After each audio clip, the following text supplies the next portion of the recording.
සුබ දවසක් හැමෝටම.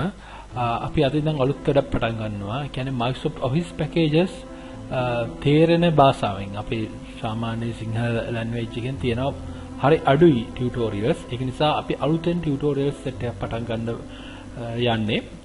ඕගොල්ලන්ට කොහොමද Microsoft Office packages වල ලේසියෙන් වැඩ කරන්න කියන එක තමයි අපි මෙතනදී explain කරන්න යන්නේ. ප්‍රධාන වශයෙන් Microsoft Office packages ගොඩක් අයට ලොකු ප්‍රශ්නයක් තියෙනවා basic knowledge එකක් තිබ්බට වැඩ කරන්න ඒක කොහොමද තමන් යන ඔෆිස් එකට ඒක තමන්ගේ වැඩකට apply කරගන්නේ කොහොමද කියන එකේ ලොකු ප්‍රශ්නයක් තියෙනවා. ඒක නිසා අපි හිතුවා බොහොම simple විදිහට ඕගොල්ලන්ට Office package ගැන explain කරන්න.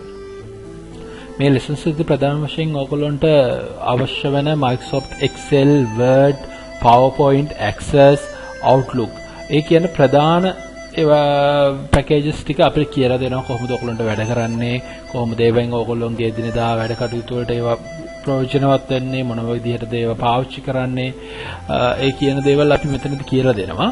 අපි මුලින්ම පාඩම් පටන් ගන්න හිතන්නේ Microsoft Excel වලින්.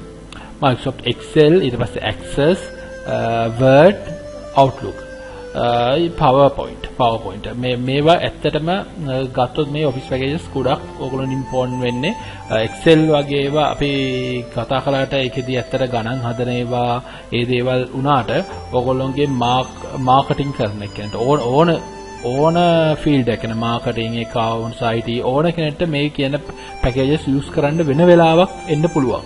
ඒත් එක්කම ඕගොල්ලන්ගේ business එකට කොහොමද මේ දේවල් පාවිච්චි කරලා ඔයගොල්ලෝගේ business analysis එකක් කරගන්නේ කොහොමද ඔයගොල්ලෝ profit loss එකක් හොයාගන්නේ ඒ එක්කම ඔයගොල්ලෝ invoice හදන්නේ ගොඩක් වෙලාවට ගොඩක් පොඩි ආයතන වල පොඩි කම්පියුටර්ස් දෙක තුනක් තියාගෙන පොඩියට ඉන්න අයට ඒගොල්ලන්ට පැකේජ් එකක් ගන්න සල්ලි නැහැ. ඒ වෙලාවට ඒගොල්ලන්ට පුළුවන් Excel වලින් වගේ පොඩි පැකේජ් එකක්. ඒ කියන්නේ Excel වල macros ඒ පැත්ත ඔක්කොම අපි මේදී හැල් කරනවා. ඒ වගේම පැකේජස් වගේ හදා ගන්න. ඒ දේවල් තමයි මුලදී අපි මූලික වශයෙන් ඒ දේවල් තමයි මෙතනදී කතා කරන්න යන්නේ. හරි. අපේ ප්‍රධාන ලෙසන් එක වෙන Excel. දැන් අපේ ඊළඟ වීඩියෝ එකෙන් ඉඳන් අපි ප්‍රධාන පටන් ගන්න සබ්ජෙක්ට් එක වෙන Excel, Microsoft Excel කියන එක පටන් ගන්නවා. ඕගොල්ලන්ට ඊළඟ වීඩියෝ එකෙන් අපි බලන්න පුළුවන් Microsoft Excel වල වැඩ කරන විදිය.